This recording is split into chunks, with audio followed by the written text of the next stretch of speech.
And in the first fight of the night, we got Piera Rodriguez taking on Ketlin Souza, and kind of two middling fighters in the 115-pound division.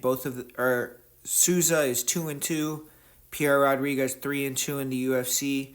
But Rodriguez, she did come into the UFC with some hype. She was undefeated. She actually started off 2-0 in the UFC as well.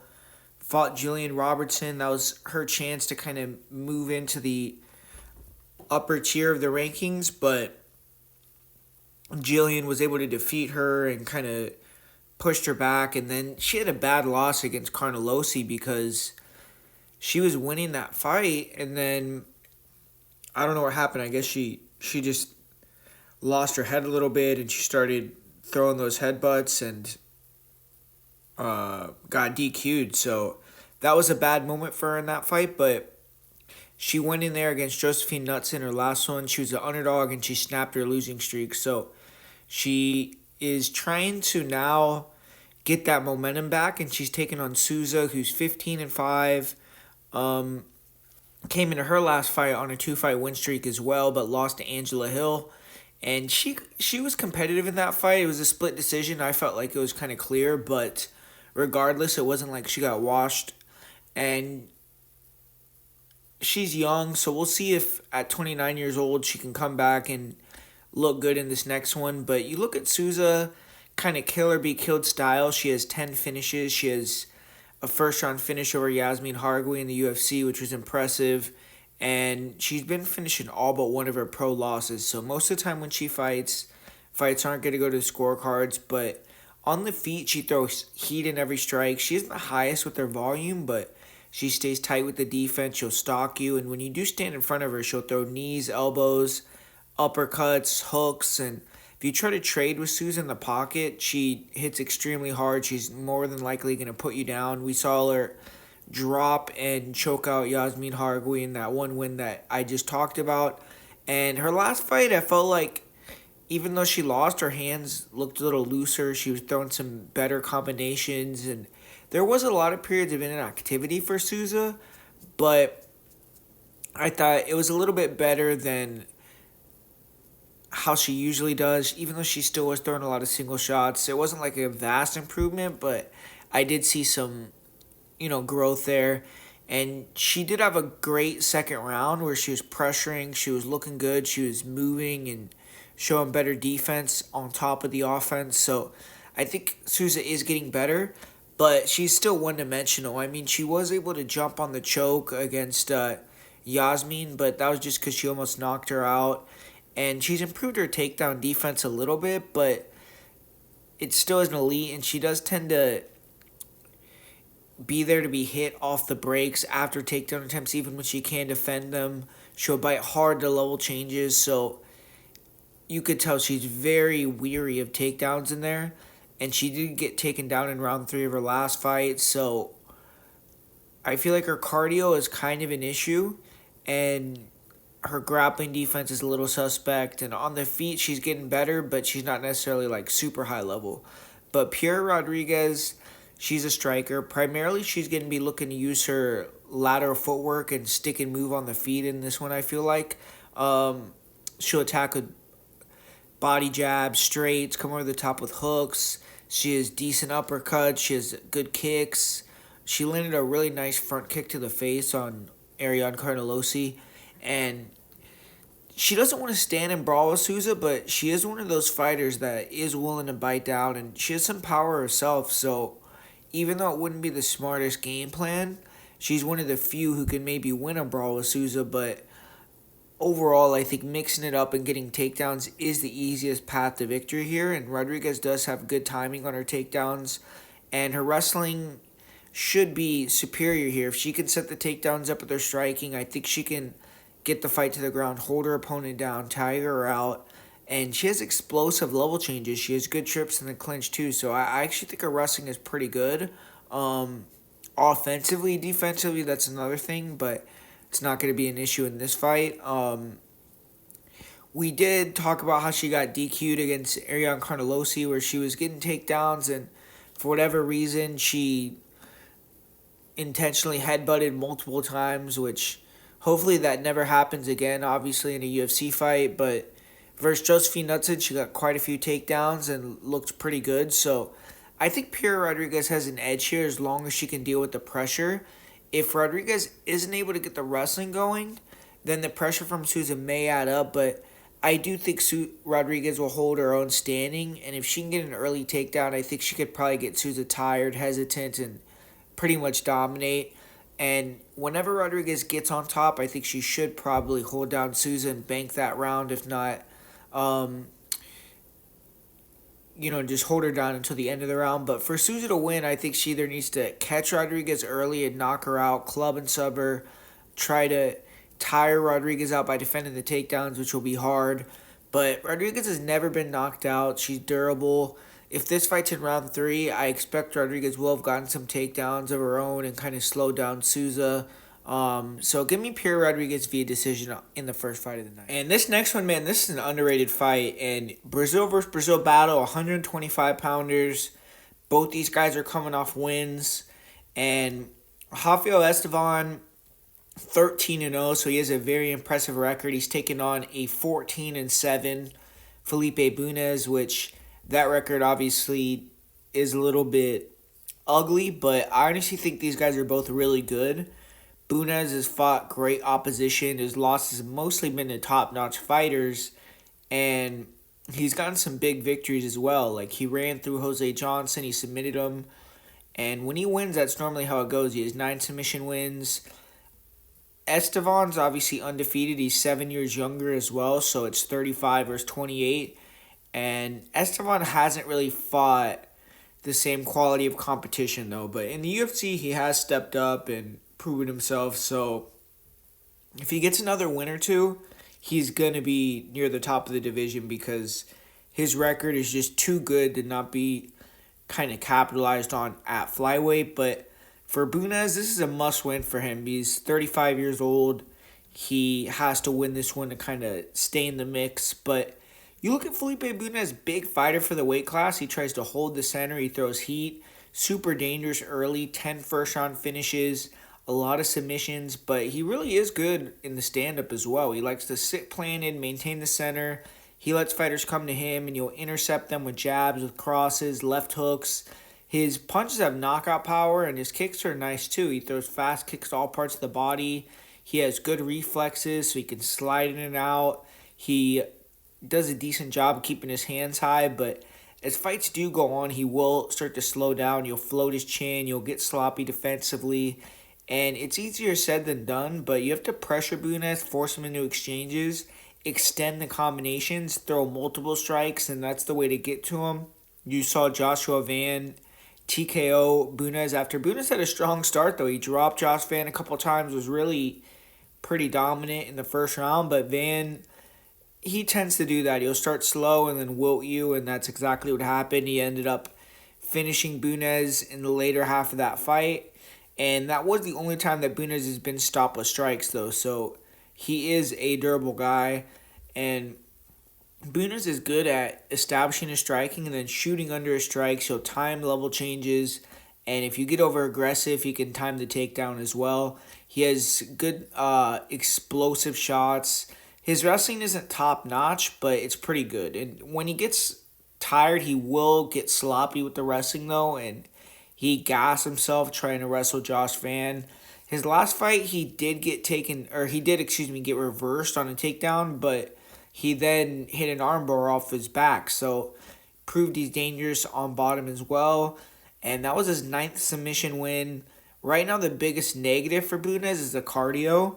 So if you can extend the fight on him, tends to slow down a little bit. But Rafael Estevan, his opponent, I would say striking is pretty non-existent. He tends to just march fighters down, shoot blind takedowns, and he looks to use constant shots to slow offense of his opponents and just kind of throw them off rhythm.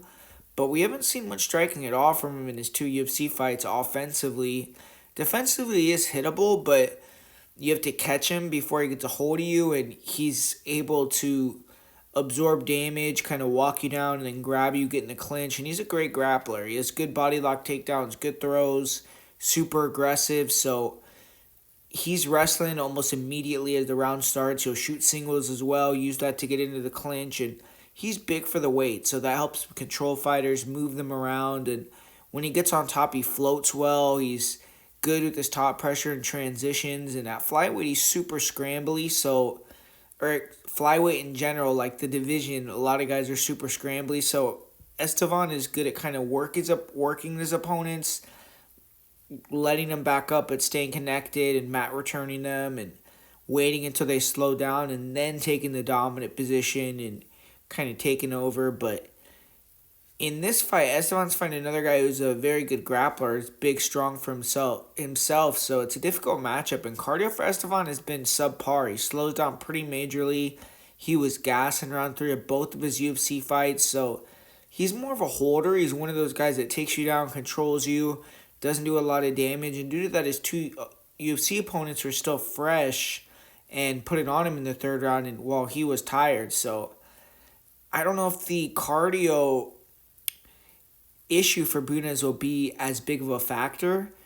And on the feet, I definitely favor Bunez, and I mean, I think he's one of the few flyweights who can match the size, the physicality of Esteban, and he is more skilled. He's the better grappler. I think he's the better striker, more dangerous. It's going to come down to if Bunez can stop the wrestling and hold up cardio-wise. The thing is, Esteban does slow down himself, and he struggles to control fighters. So I think Bunez will be able to scramble potentially and get on top one of these times. Like if Esteban gets sloppy trying to take the back, and I don't know why Esteban is such a huge favorite outside of just age and their records on paper.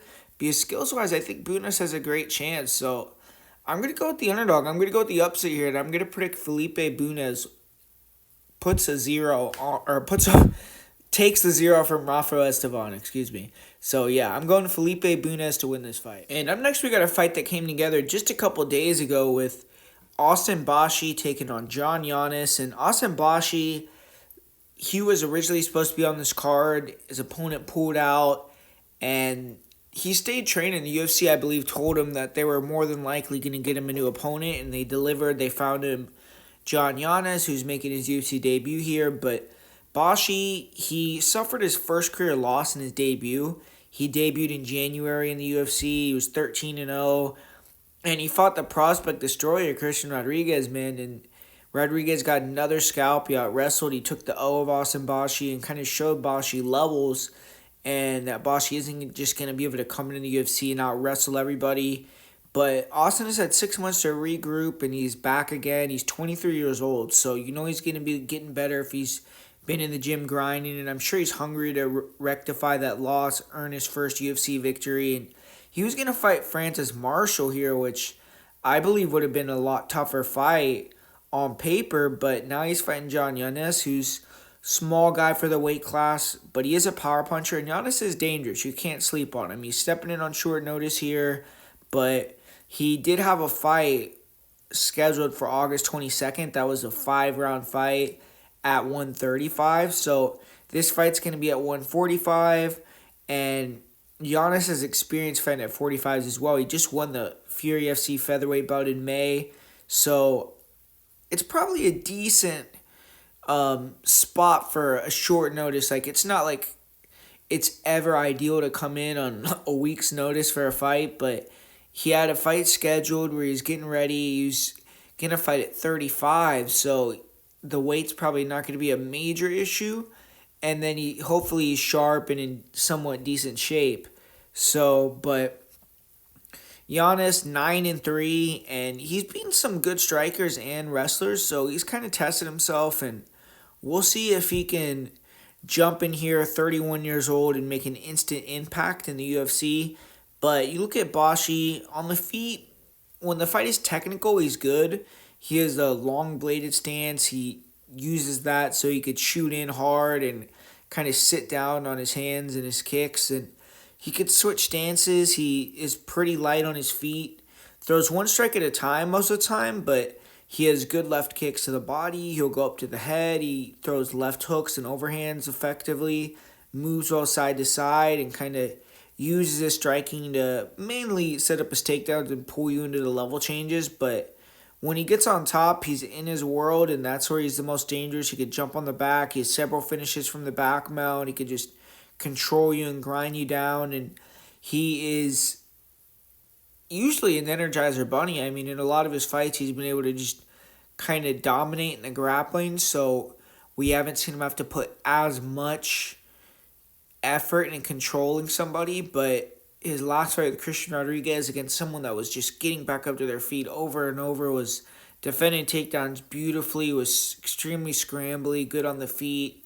He did get tired, Bashi. He just doesn't have a lot of experience yet against guys that really showed him good resistance, but that probably was a good learning lesson for him. But his opponent, John Yanez, power puncher, he likes to use a high guard, let fighters come to him. He'll kind of move around and then throw over the top with overhands, heavy hooks, body head. His boxing is pretty good, and he'll throw in combination. He has power. He can change the fight with one shot. He's a little deliberate, though, and kind of waits for you to get into his range. He doesn't go and get you, which makes it hard for him to work early versus wrestlers because they just close the distance and take him down. But he does a good job of staying calm in bad spots on the ground and kind of just playing the long game. And then when guys that come in with a wrestling game plan against him, like Hibashi most likely will, if they get tired, then he can find the knockout. But he is starting to get a little looser, I feel like, and more ready for the shot.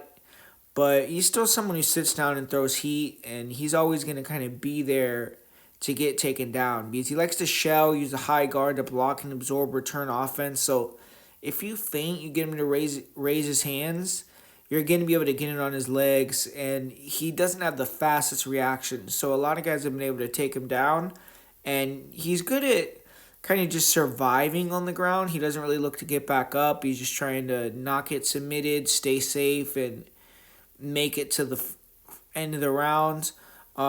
He will give his backup, though, and he has gotten rear naked choke in one recent fight against Gabriel Vanderlei, but most of the time he's able to kind of just survive to the decision. He even had a fight where he was back mounted for most of the fight, but he won off like minimal damage, throwing elbows and just being more active with the strikes because his opponent never really did anything with the back control, but he's up against it here. It's a hard matchup. Someone that's going to take him down, backpack him like a Bashi. And, that's just been something that he struggles with. And I just think Bashi will be too big, too aggressive for Giannis. He's going to have a gigantic wrestling advantage, and I see him dominating.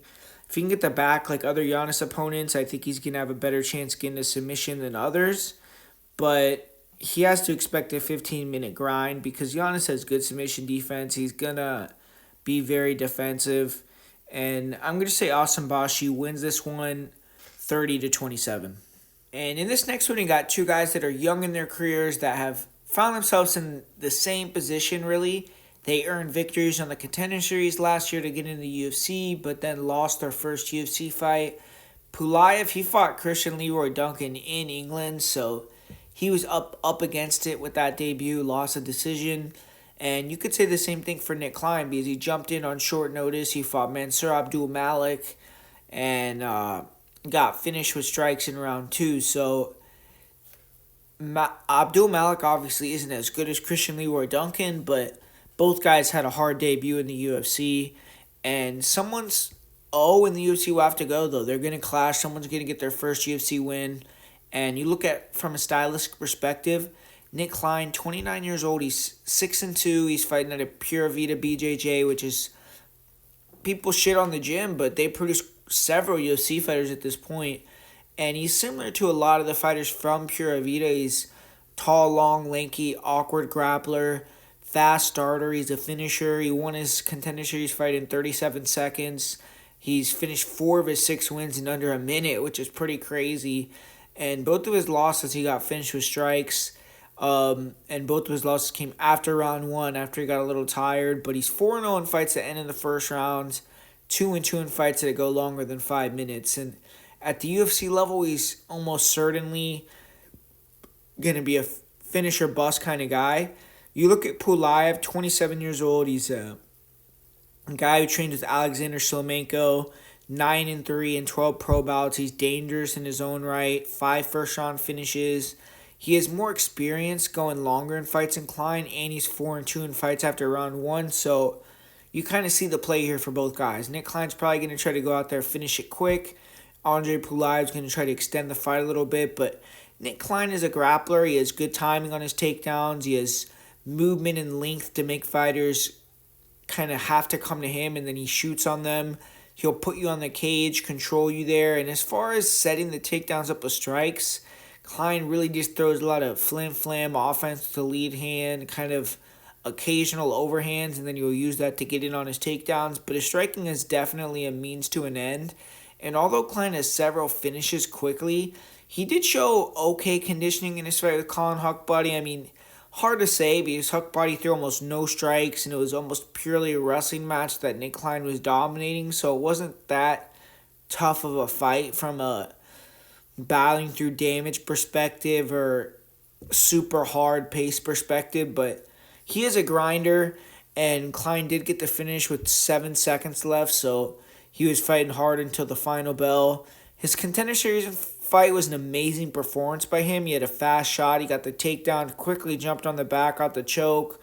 And even versus Abdul Malik, his movement was giving Abdul some issues early. He was switching stances. He was throwing some kicks. And he tried to time a few takedowns. He got pretty deep, but just couldn't deal with the physicality of Abdul. Couldn't get him down. And he was actually winning the majority of the first round, and was even able to wobble Malik with the spinning elbow.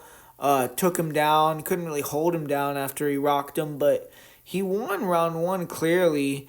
And it seemed like round 2, though, Abdul Malik was just kind of biding his time and then exploded and stopped Klein. So it was hard to say exactly. I mean, outside of that one big moment that Klein had, the first round was pretty much nothing happened. And in the second round, when Abdul really exploded and went for it, he got Klein out of there. So it didn't show like Klein had the greatest striking, and he wasn't able to take down somebody like Abdul Malik.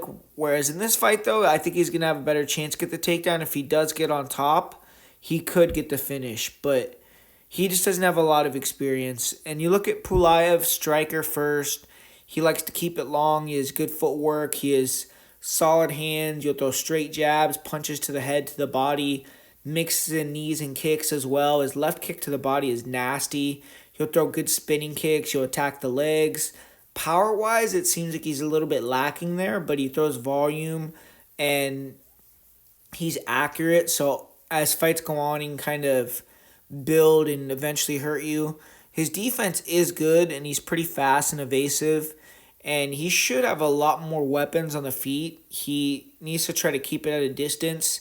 The issue with Pulaev's striking is fighters who pressure him, get him moving backwards, and can kind of either slip the 1 or 2 return shots or kind of walk through them, get into boxing range. Pulaev does leave his chin there, and he's a little bit uncomfortable in exchanges.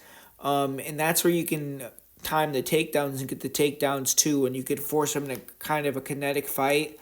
But his UFC debut is kind of weird because he didn't engage too much. I think he felt the danger from Duncan and went into survival mode, but he did show some skill because he wasn't outclassed, but pretty much running the whole fight.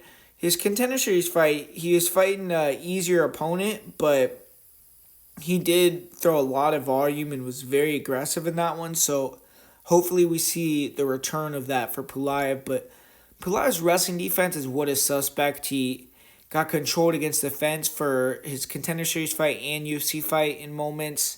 And on the Contender Series, he did get taken down in the second round, and his opponent was in mount throwing big elbows when the round ended. So he maybe was saved by the bell a little bit there. But Pulaev, he has decent wrestling defense. Like, I know I said it's suspect, but it's not the worst. It's just if you get him on his back, he really does struggle. And his cardio is a little bit subpar, but he fights at a super high pace. That's why he just doesn't maintain it well. He needs to start to pace himself a little bit better, but he's won most of his fights in round 1. I think he figures that ripping the legs and the body. Even if he's tired, his opponent will be more tired than him down the stretch as well. But better fighters are going to exploit that, get him tired, capitalize. And Pulaev did show toughness to dig deep in his Contender Series fight.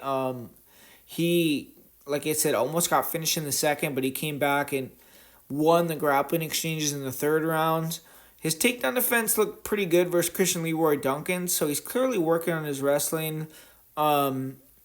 Nick Klein, he always goes super hard early on. Pulaev needs to be extremely careful. Klein, if he can go out there how he did in his Contender Series fight, time a quick takedown, you could see a repeat and another quick submission win for Klein, but Pulaev should be ready to defend, be evasive. I think he needs to try to pressure more as the fight goes on, use his hands and feints, but just be careful early. And I think the leg kicks are going to be effective for him. But if he could defend a few takedowns, he should start to be able to pull away on the feet with volume. Klein will slow down. For Klein, if he can't get the early stoppage, I think he has to try to put Pulaev on the cage. And Klein is long, he has some kicks, but he's just much slower. I don't think that being at a distance is going to be ideal for him. This fight's really going to come down to if Klein can hit takedowns or Pulaev can get a stand-up going, find the range, and just be too slick for Nick Klein. And I think it's a fight that both could win, but you got to edge it to Pulaev. I just feel like he's the more skillful fighter. He's the slightly bigger guy. He's younger. He's more athletic. He has a better fight camp behind him. He's a guy who, when he feels danger, will emphasize defense. And I think in this matchup that will help him because if he survives early, it makes it hard for Klein to get him down. And it's a point striking fight. Pulaev should win. And I predicted Pulaev win here. I'll say a second or third round TKO. And Andre Pulaev for the win. And for this next fight, we got Rodolfo Vieira taking on Tresean Gore. And hit the like button real quick before I get into this breakdown. But Rodolfo Vieira, he's back after an awful performance in February. I mean, the BJJ black belt, he was building some momentum. He had 2 wins in a row via submission going into that fight. He submitted Armin Petrosian in the first round, too, which was a solid victory. And he went into the fight with Andre Petrosky. He was a 3-1 favorite, but couldn't get the takedown and lost a lackluster decision. So 35 years old now, his hopes of a title run are probably over. He just hasn't been the greatest in the UFC at 5-3. But obviously he has a winning record. He is pretty good, and he's just trying to extend his career and keep getting wins. Tresean Gore, I think he still has title hopes, but he's 2-3 and kind of is fighting for his career here. So it's a high-pressure fight for both guys. Tresean Gore, very interesting MMA career so far. He got invited on The Ultimate Fighter after just 3 fights, and he was able to get 2 wins in the Tough House. He was very impressive on the Ultimate Fighter show, and people thought he was the clear best fighter in the season.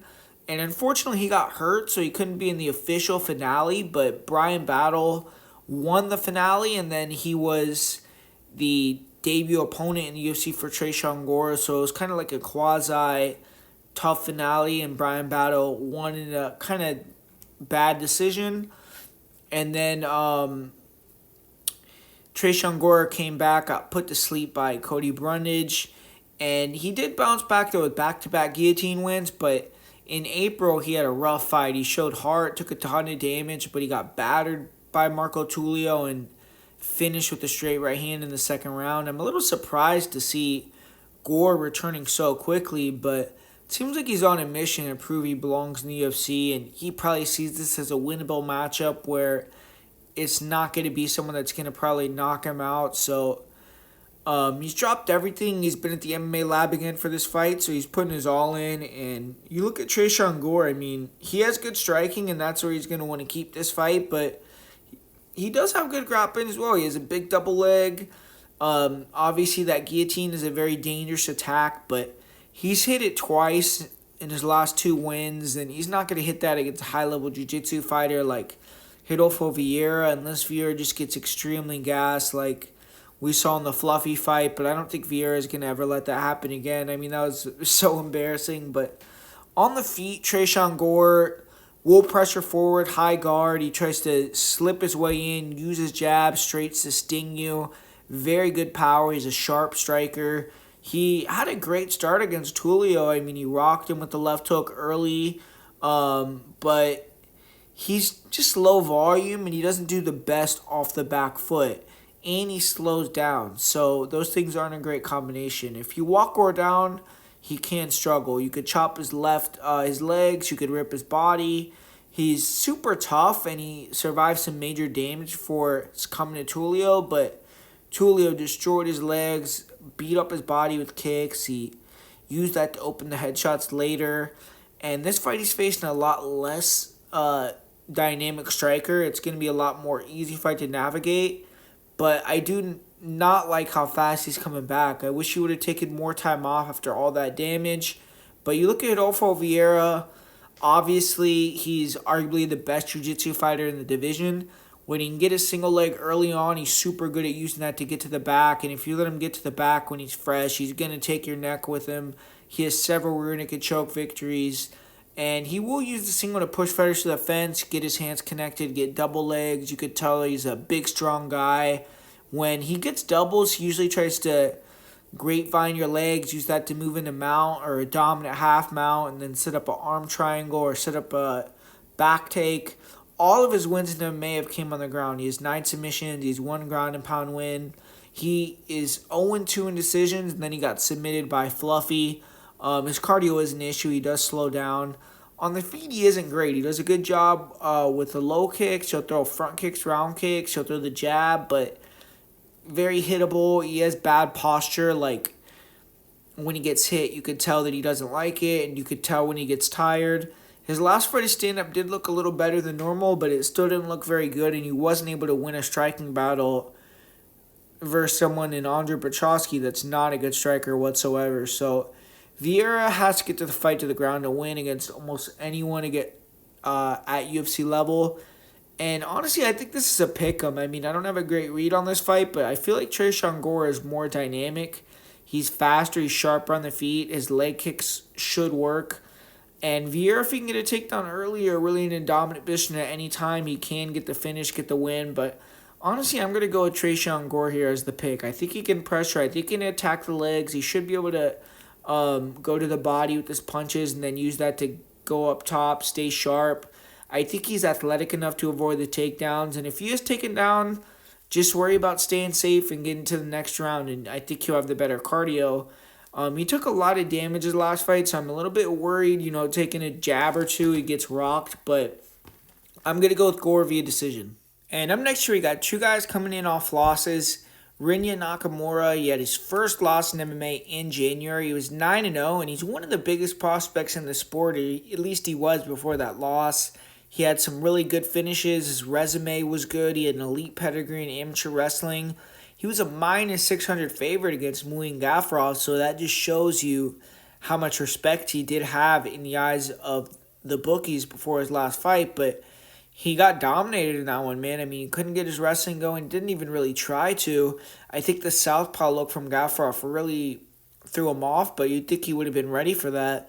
And then just on their feet, he just struggled mightily, so he got dominated. And it's time to regroup and show that was a blip. It's not going to be a trend in his career. And he's 30 years old, so it's not like he's a really young kid, and he needs to make his run now. So there's a little added pressure on him to get back in the win column. But his opponent, Nathan Fletcher, he is 27 years old. He's a UK fighter. Someone that was on The Ultimate Fighter, came to the UFC through The Ultimate Fighter. His last fight, he fought Colin Loughran, and it was a close fight, but he lost split decision, and that moved his record to 1-1 in the UFC. He's 9-2 overall. And this is a fight where Fletcher does get the upset. He will prove he's one of the best prospects kind of outside of that top 30 range. But it's a hard fight. And you look at Rinya Nakamura, high-level athlete, elite wrestling with good knockout power.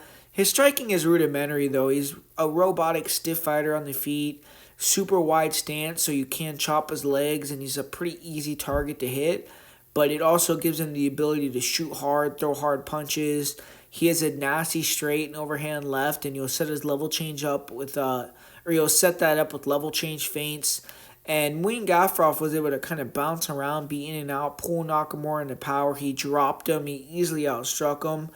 And he also didn't bite on the level change feints of Nakamura. And Nakamura didn't even shoot for a takedown for almost the entire fight, which I really don't know why. So it made his striking much less effective. But Nakamura does throw heat. And if you can land the straight left hand, left overhand, he can rock you. But he doesn't have good defense, variety, or volume. He does have a good head kick, to be fair. But I think he needs to trust his kicks more and show them off more in his fights and just be a little bit less one-dimensional. But right now, he really only looks for that left hand. His conditioning is on point because he did get hurt versus Gaffarov more than once. He bounced back very fast, and he was on the gas and at his best round in the third round. So his wrestling is really good as well. If he can get it on the legs or the body lock, you're almost guaranteed to be put on your back, and his scrambling ability is amazing. He has an easy time getting fights to the ground in a lot of his wins. His fight with Carlos Vera was pulling guard in that fight, hunting leg locks, never got close. Nakamura just kind of easily defended. He hasn't shown submissions in MMA, but most of his knockouts have been ground and pound knockouts, and he has good submission defense. So when he gets top position, you'll just kind of float, work from position to position, wait for you to get tired, and then finish you with ground and pound or just decision you. But his fight with Gaffarov was a little bit eye-opening because just the game plan of not wrestling until the third round. If he does that in another fight, it could be bad news for him. But I think he's almost certainly going to go back to his wrestling in this one and just be more back to his roots here. But you look at Nathan Fletcher, he's a grappler in his own right, but I think in this one he has to win with the striking. He needs to use his footwork. He needs to use calf kicks. If he can get damage on the legs of Nakamura early, maybe land a few jabs, check hooks, I think he can start to chip away and make Nakamura not want to shoot. Fletcher has decent hands, but in this fight, I think he really wants to focus more on beating up the legs, being in and out. He can make mistakes like throwing slow body kicks, overextending on punches, and he can't do that in this fight because he's going to give up takedowns. And he also doesn't have great defense. I think that that left cross, left hook from Nakamura is going to potentially be there as well. But Fletcher has good grappling. He has good trips in the clinch. He has nice knees and pretty good scrambling ability. It's going to be interesting to see if he can create scrambles and get back up to his feet after Nakamura takes him down. But I think that over time he's going to get tired. Nakamura's a really big guy for the weight class, so if Fletcher can't intercept him and stop the wrestling from happening in the first place, even if he has success early on and getting back up, I think he eventually will slow down. And I think Nakamura might not be as good as what we thought, but he should win this fight.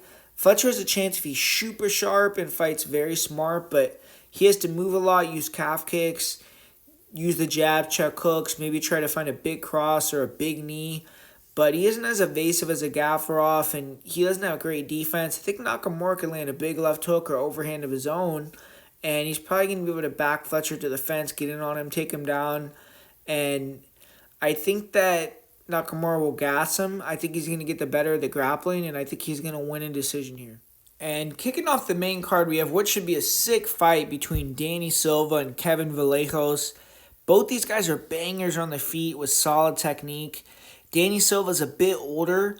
He is a more traditional boxing style, whereas Vallejos, he mixes it up. He began striking for MMA first. Silva, he's 10-1. He's undefeated in the UFC at 2-0. He went on the Contender Series and won as well, so he's 3-0 in a UFC octagon. And he has some solid wins. He beat Josh Colabau. He beat Lucas Almeida, to name a couple. Both fights are wars. They were close split decisions, though, so he hasn't really differentiated himself or had that eye-opening performance yet. Kevin Vallejos, on the other hand, is a favorite because he had those moments. The 23-year-old started rough when he got pitted against Gene Silva on Contender Series. He was 21. It was in 2023. He lost the decision, but he performed well in round one of that fight. He showed potential, and he got 4 finishes in a row. He got 2 first-round finishes. He got a Contender Series finish, and that gave him a UFC contract after that loss. And if he can run through Silva here, he's going to put the entire division on notice. But this is the hardest opponent he's fought to date besides Gene Silva. And he fought a lot of regional fighters in Argentina that are nothing to write home about. Then he fought Cam Teague, who has a good pedigree. He's a good fighter, but he's a bit of a punching bag. And then his opponent in his debut, Sang-Woo Choi, he was coming in the fight off of knockout losses. He doesn't have a great chin, so that wasn't a great opponent either. This is a true test for Vallejos because he's getting another young, hungry, durable fighter coming in confident he's going to win, and it's a good matchup for both guys. Danny Silva is a boxer. He has great hand combinations in the pocket. He sometimes has to take shots to get inside, but in boxing range, he's nasty. He did struggle with the footwork and ability to strike off the back foot of Josh Culibao, but when he gets inside, he's on point. He does tend to kind of come in straight lines. Guys with lateral movement are an issue for him, but if you stand in front of him, you allow him to put his body head punches together, he's super dangerous.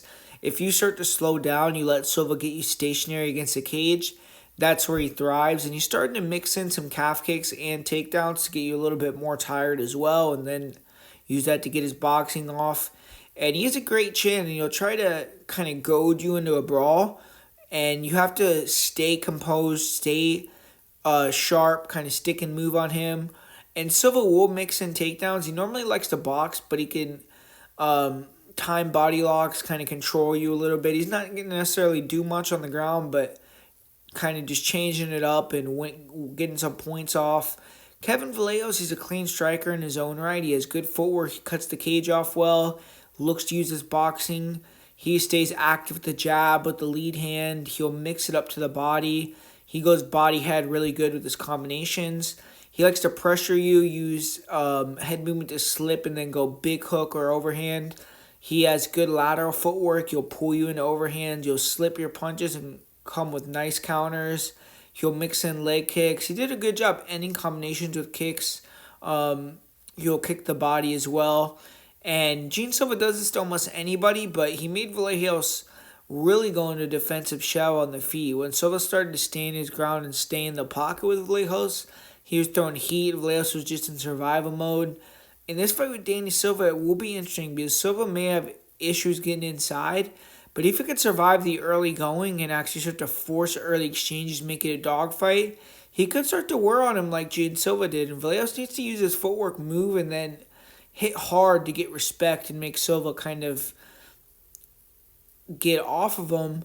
But I think Silva's live here, and I think this is a dog or pass fight. Silva has good defense, good ability to keep the pressure on. He has cardio. We've seen pressure crack Vallejos before, and he hasn't really had to face much adversity or hard fight in his recent win streak. If Silva can force this into a war, he has a chance to get the better of it or at least make it very close. The fact Silva is the bigger guy, I think, will help him too. But Vallejos is going to land some heavy shots. I think that he knows that if he can stand the lateral footwork, that's going to give issues to Silva. And if Silva can extend the fight, I think that he will turn into a dogfight and he could win with his experience. But I don't want to pick against Kevin Vallejos right now. I feel like he can use the lateral movement, catch Silva as he comes in, maybe have the more eye-popping moments, be a little faster, a little more youthful. But, man, I think this line is insane. I think this fight really could go either way. But I'm going to pick Kevin Vallejos to win as the official prediction. And up next, we have a fight between two fighters whose resume demand respect. I mean, these guys are OG veterans. Both these guys have double-digit wins in the UFC. Zaleski, he's 11-5-1, and at one point he was on one of the longest winning streaks in the division. He was undefeated for 3 years from 2016 to 2019. 7 wins in a row. He had that knockout win over Sean Strickland, but since his loss to the Leech in 2019, he's only been able to pick up a couple more victories. He's been very inconsistent, 4-3-1 since 2019, and his last fight he got knocked out by Chidi Njokuani. That was a upset loss, and Zaleski, he's never lost 2 fights in a row, so this is a big-time fight for him.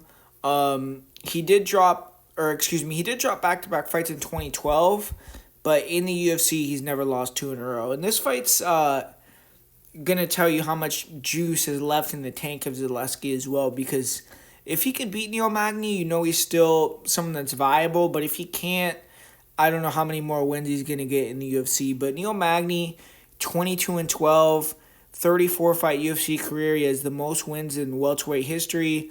Magny shared the cage with a ton of legends. Recently, he's fought almost all the high level new gen fighters too. I mean, you look at his last four opponents with Carlos Prates, Michael Morales, Mike Malott, and Ian Gary. All four of those guys are hungry in their prime, chasing gold, and Neil Magny is a weathered veteran with 200,000 miles on his engine. So, predictably, he struggled. He's lost 3 of 4 of those matchups. He has back-to-back first-round knockout losses. But he did have the big victory over Mike Malott, and he's still a wily veteran. And when he's had a chance to fight back in the rankings against fighters like Zaleski, he's been able to get wins. Like, he beat Phil Rowe, he beat Daniel Rodriguez, he beat Max Griffin. And he's actually the younger guy in this matchup, albeit by only 1 year, but you know, that's interesting. But he's showing signs of slowing down, especially since he's been taken out in round 1 in 2 fights in a row. Prior to his recent back-to-back losses, he hadn't lost 2 in a row since 2013. So he has to win this fight. He's never lost 3 fights in a row in his career. So something's going to have to give here. One of these guys are going to continue going downhill, and someone's going to have to get back in the win column. We'll see what happens on Saturday night. But Zaleski, he's been fighting a lot of tall guys lately. I mean, he fought Randy Brown. He fought Zach Scroggins, who's 6'3". Then he fought Cheedy, who's 6'3". Now he's fighting Neil Magny, who's 6'3". And he fought Curtis Millender, who's 6'2", back in the day as well. So he's fought a lot of taller guys. Kind of had mixed results for them, 2-2. And, you know, Zaleski, tall guys can pose issues for him because he likes to explode in and out, but he can struggle to cut the cage off and actually get inside against taller guys with good distance control. But you look at Zaleski as nice 1-2s, good uppercuts, he's fast. He doesn't have the fastest feet footwork-wise, but he has fast hands and fast kicks when he lets his offense go. This fight, I expect he's going to be hands down, be a little bit more looser than he's been in his recent fights. When he fought Randy Brown and Cheedy, he kept his guard really high. He was emphasizing defense more, which isn't what he normally does. Versus Magny, I think he's going to want to, you know, swag out, be a little more dynamic. And he has a lot of weapons. He'll throw knees up the middle. He throws good kicks, front kicks to the body, head kicks. Obviously, he has that capoeira style. He has the spinning heel kick win over Sean Strickland. And he's good at using the head movement to make you miss and then countering. If you close the distance with combinations, he does sometimes float his chin. But he's wild, though. He throws some crazy angles. He's hard to get a beat on. He's durable. He did get finished in his last fight, but I doubt he's kind of worried about Magny's power. Even though he's only taken 4 months off, which is a little bit worrisome, but I don't think Magny's a big knockout threat. And Zaleski is a black belt. He doesn't really show up as grappling in a lot of fights, but against taller guys, he has tried to get wrestling going. He took down Randy Brown in the second round. He took his back for a lot of that fight. When he fought Curtis Millender, he took him down, took his back, submitted him with a rear naked choke. And his wrestling offense, though, can get a little sloppy. Like his last fight, he was going for takedowns and kind of desperately and got finished because of it. But when he does get fights to the ground, he has good front chokes. He has good rear naked chokes. His conditioning is on point. So if you do come in with a game plan to wrestle him, he is pretty good at defending takedowns. And then if you do take him down, he has the gas tank to keep getting back up and working back into space and then going back to work. We saw that with Rinat Fakhretdinov, where he lost the first 2 rounds. And then in round 3, he almost finished him and salvaged a draw there. And the fighters who've beaten Zaleski are kind of slick range strikers for the most part. You look at it like Nick Dalby, Li Jingliang, Muslim Salikov, Cheedy, Randy Brown. Randy Brown and Cheedy are more kind of guys with heavy power, but the other 3 were good people that could close the distance really well. And Zaleski has an elite conditioning he was able to get hurt and come back in a lot of fights to win. So I think that, he is past the victory here on the ground or on the feet. He can get a submission or he can get a knockout. I kind of expect Zaleski to come to this fight very leg kick heavy. He's going to want to pressure, use calf kicks, back kneel towards the fence, explode punches to either try to touch the chin or end kneel or a level change under the punches and get the takedown.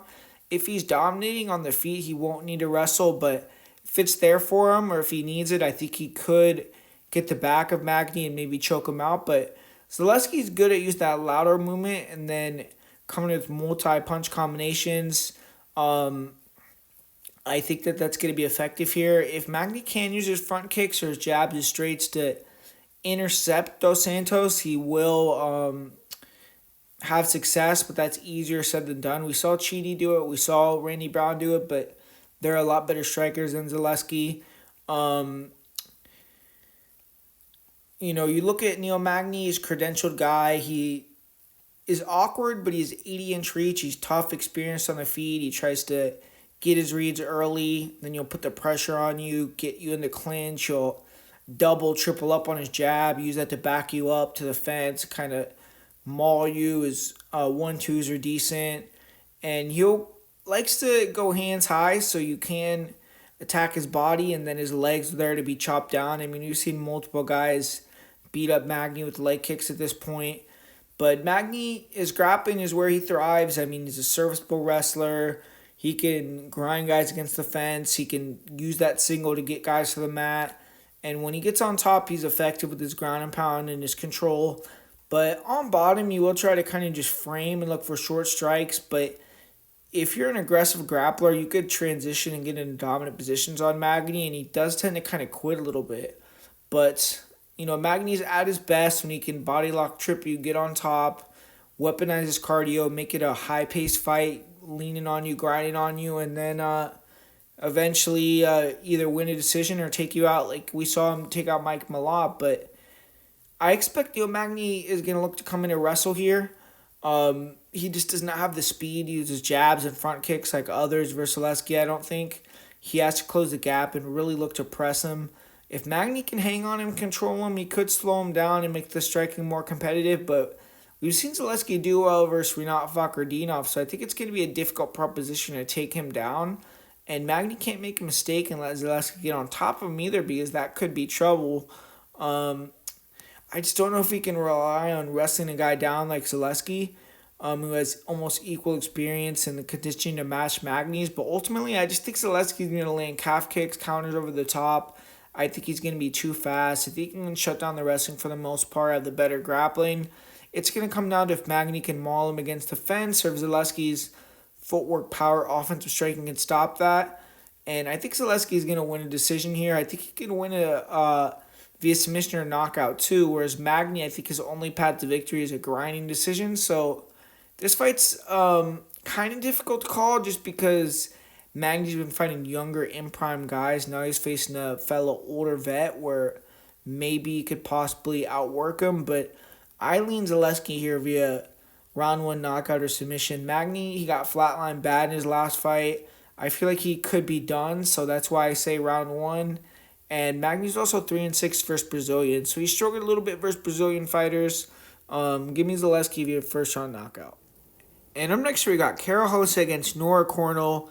And Cornell, power striker. She tends to be a slow starter, but she has knockout ability, so she can erase the moment she was losing. And she has decent lateral footwork. She'll feint, she'll draw fighters in, but she's a little plotty, and it's hard for her to go forward and cut the cage off. So I think that's why she moves around a lot and tries to counter.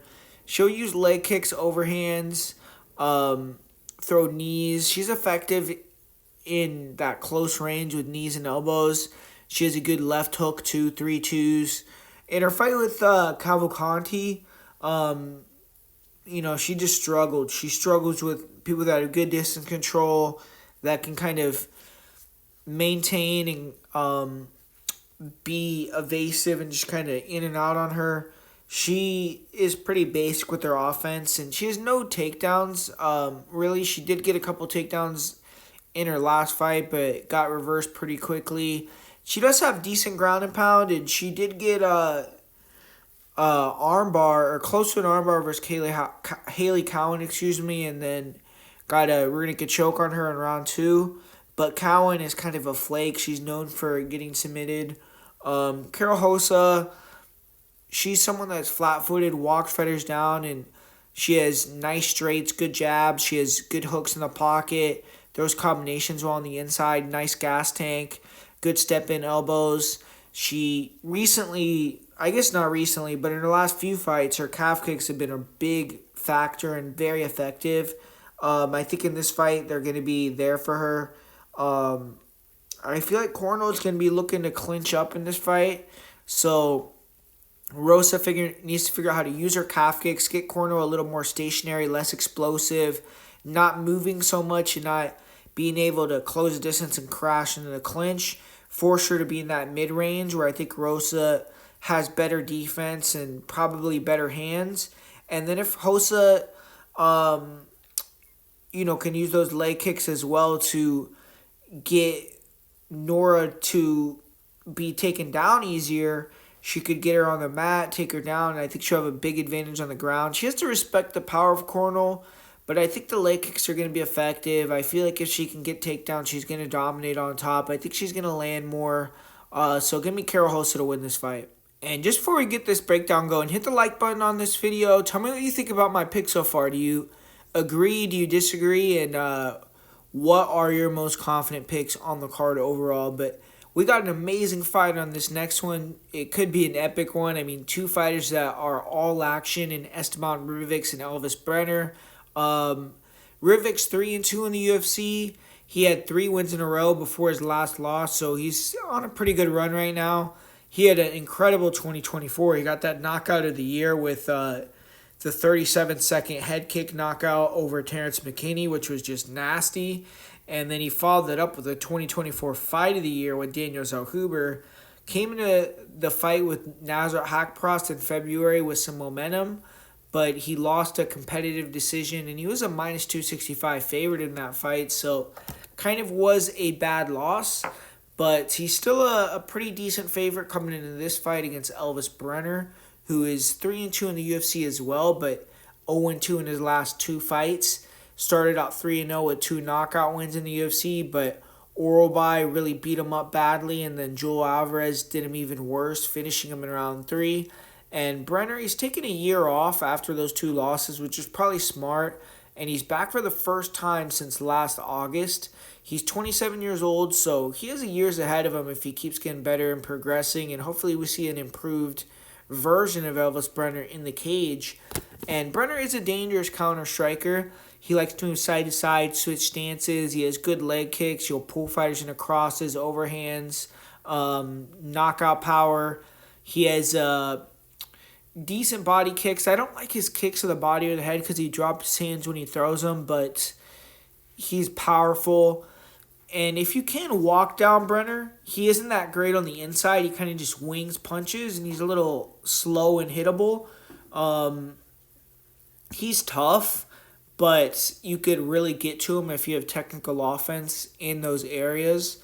But, Brenner recently he's taken a lot of heavy damage as well. In his last fight with Joel Alvarez, he got knocked out. Hopefully he's able to bounce back and recover from that. I still think he'll be durable because he's a warrior. He comes in good shape. He's still young. He took a year off. I think he's going to come back rejuvenated chin-wise. And his wrestling is where I think he could potentially mix it up and have an advantage in this fight in the grappling. He could take fighters down who can't wrestle, and his takedown defense is okay, but on the mat he's good with his scrambles, with the submissions. Most of his submissions come off bottom, but he can control you on top and kind of just beat you up. We saw in the Orolbai fight, he did get dominated on the ground, but that's not going to be the case versus Ribovics. You look at Esteban Ribovics, he's a striker through and through. Nasty striker. He brings the pressure. Nice tight high guard. He's a really slick lead hand. Jab, lead hooks are super on point. He's very good at closing the distance with multiple punches. You'll throw big hooks, crosses to the body or over the top to the head. And he's very good at ending punch combinations with kicks. He switches stances as well. He's tricky. He isn't a crazy power puncher, but he's clean, he's accurate. His body punches can't hurt you. And if you beat Rivix on the feet, you have to control him as he blitzes in, kind of catch him and intercept him to get him to stop doing it. And he can drop his hands, and you can catch him with hooks. I think the hooks from Brenner are going to be dangerous. He got dropped with an elbow by Zell Huber in round 3 as well. But he has an insane durability because when he gets hurt, he bounces back super quickly. He's never been finished by strikes. His volume is insane too. If Brenner just shells up, which he sometimes does when he gets hurt, Rivix will just let off a 100-punch combo like he did versus Zell Huber. But he needs to prioritize his defense more against Brenner because Brenner, if he can absorb a storm and then land a heater when Rivix is kind of being wild in front of him, he could crack that chin of Rivix. I mean, in his last fight, Nazar Kakbras was landing a lot of counter crosses and he was pulling him into a lot of shots. And I think that Brenner is a more powerful guy.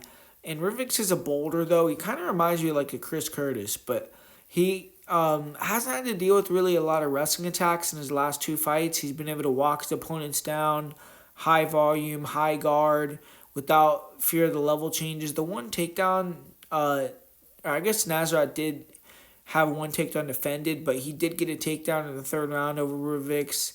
The first one he shot, he got pretty easily. And Rivix got taken on a lot against Liquid Zabov. So his takedown defense has not been the best, but he is a great scrambler, so you have to be ready to keep the pace, continue to hit takedowns. And, Rivix isn't the greatest fighter, but he's really entertaining. He makes fights wars.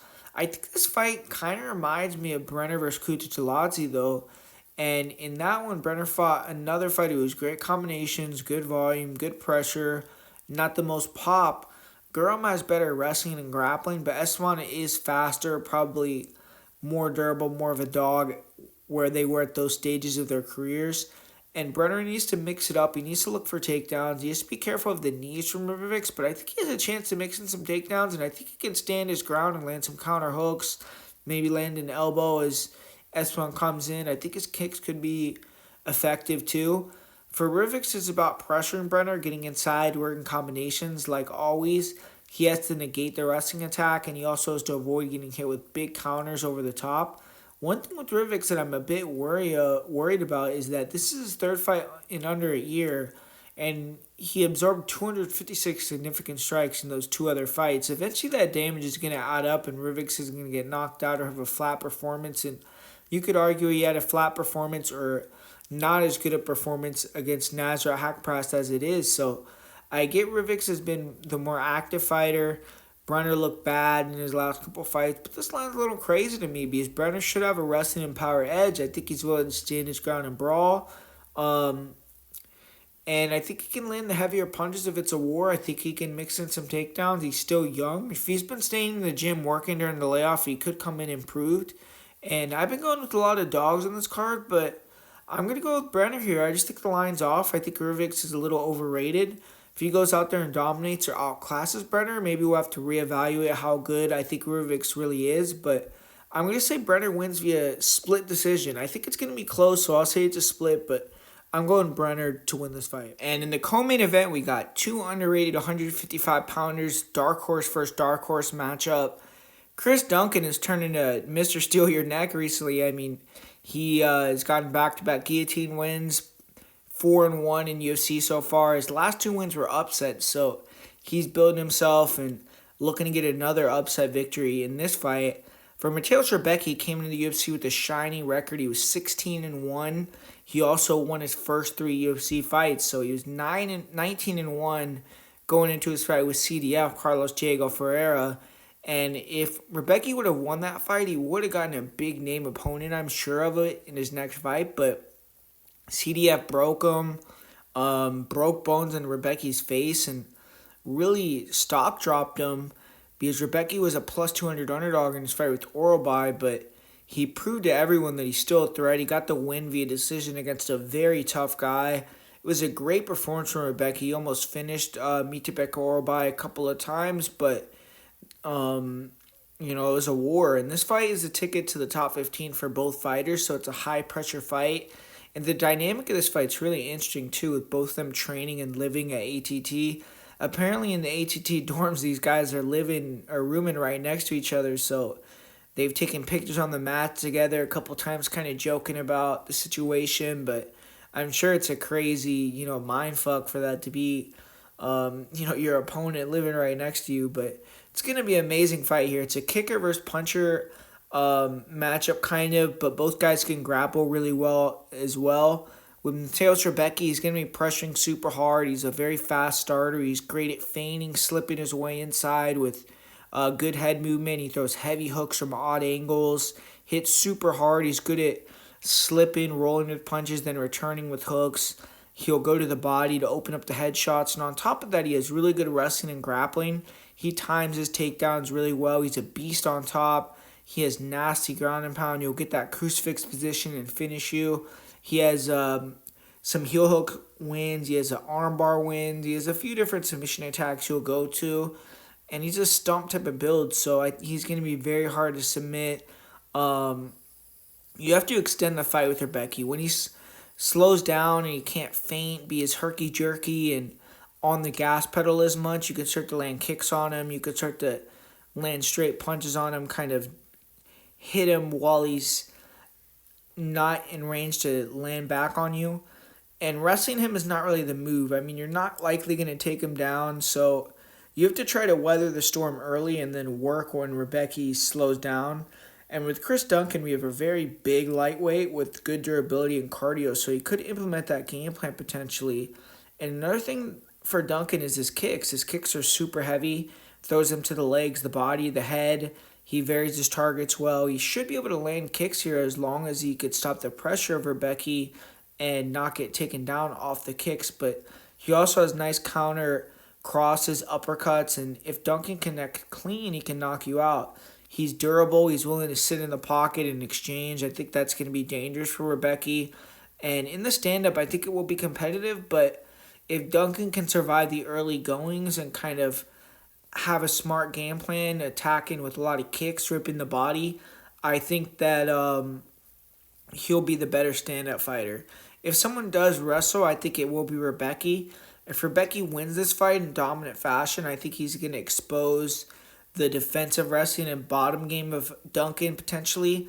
Duncan's kind of been jumping guillotine instead of defending the takedowns recently, which is the reason for his 37% takedown defense rate, but obviously, I do think Chris Duncan knows how to wrestle, and he's a huge guy for the weight division, and I think that he's going to probably be a little bit smarter in his tactics here. Maybe he won't jump guillotine. If he gets a guillotine on Rebecki, I mean, more power to him, but I think that he should try to defend the takedowns, scramble back up if he is taken down, and I think that he could have the better cardio, but this fight could go either way, but I favor Duncan because of the cardio and the size. I think early on it will be hard. Both guys will be winging punches in the pocket. I could see Rebecki getting an early takedown or putting a lot of pressure, landing some punches and winning the first. But after that, I think Duncan can turn it around, start to put it on Rebecki with kicks, land counters. So I'm going to go with Duncan via decision in this fight. Last fight, I did bet and predict Rebecki to win, which I thought was a great pick. I'm calling him Rebecki, Rombeski. I'm sorry, that's how you pronounce his name. I've been fucking up this whole breakdown. I just remember that, but still, yeah, I predicted him to win his fight with Orobai because Orobai doesn't really have kicks at range. He can't really strike from a distance, and he came in with the game plan to wrestle, which I knew would be very hard to do versus Rebecki. Chris Duncan, I think, has more paths to victory and can use different weapons, and that's why I think he could spring the upset. So Chris Duncan is going to be the pick for me in this fight. And finally, in the main event, we have an all-Asia battle between Tatsuro Taira and Hyun Sung Park. It's a main event that got scrapped together on short notice because of a lot of pullouts. Taira, he was originally going to fight Amir Albazi. Albazi pulled, so they got Park, who was going to fight a couple different guys next week. Eventually, it was settled that it was going to be Steve Erceg, and but they took him out of that spot from his fight next week, put him in this main event. So for Park, it's an amazing opportunity to jump the line and main event a UFC event and just his fourth UFC fight, fighting one of the most highly touted prospects in the division. So if Park beats him, he's going to instantly become a player and, probably in the top 10 at least for sure. Taira, he is 25 years old, so this is a crossroads fight for him because there's not many flyweights in the UFC. Taira's main eventing his third UFC card in a row. Obviously, the company likes him, but he isn't going to be able to keep getting these big opportunities unless he wins this fight. His last fight with Brandon Royval was a competitive split decision. Before that, he was undefeated. He had won 16 fights in a row.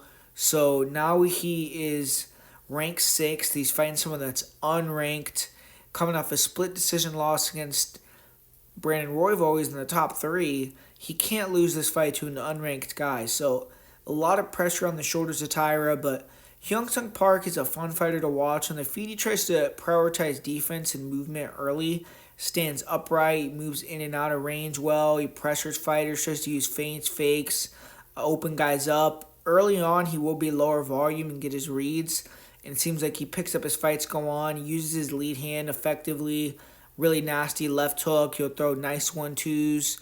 He throws that lead hook after his 1-2s pretty well. He'll switch stance and land lead hooks too. And he has good hand speed. You could tell boxing is something he's prioritized and he's quickly improving on it. He has good low kicks. He's also good in the clinch with his elbows, with his knees. His conditioning is on point, and he tends to break fighters down over time.